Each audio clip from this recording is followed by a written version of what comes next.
We rank 50th in terms of the health of our public worker pension system, an issue I know you know quite well. You ran a task force. You and I first met. That's right, 10, 12, 14 years ago. 14 years. It's actually 15. Okay. In the new year. Cody was the governor. Correct. He put you in charge. That's correct. Of a blue ribbon commission to study the pension system.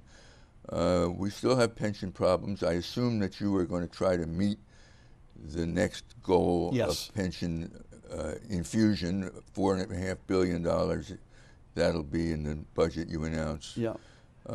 Without doing my budget speech in this particular interview, you should assume we'll continue to get toward that full funding objective. Senate President Sweeney has been pushing for months to really radically alter the pension system.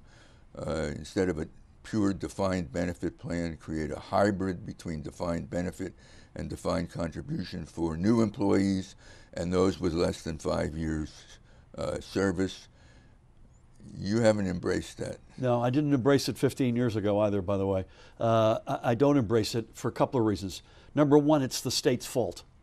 Even Governor Christie, bless his heart, who had a commission that looked at this, that commission concluded that 100% fault and blame as it relates to the pension shortfall was the state side.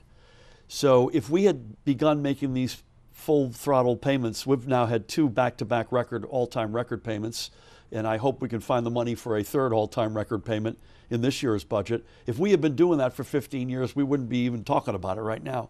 So the state, I can't justify making the workers pony up for something that wasn't their fault, number one. Number two, that doesn't mean that we're sitting around and not embracing aggressive cost-saving measures. We had hundreds of millions of dollars in healthcare cost savings in the budget I signed last year, and we're still pursuing them. And they're done the way that I think is fair, which is we're not making the state employee take a lesser quality healthcare or make them pay more, but we're finding efficiencies in the system, and we'll continue to do that.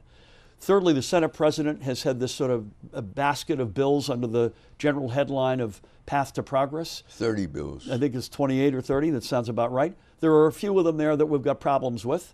Most of them we've signaled for months and months and months that we're either okay with or they're within range for debate and discussion. So if someone else comes up with something smart that we think is both smart and fair, we'll listen, I promise you. How are relations between you and Sweeney and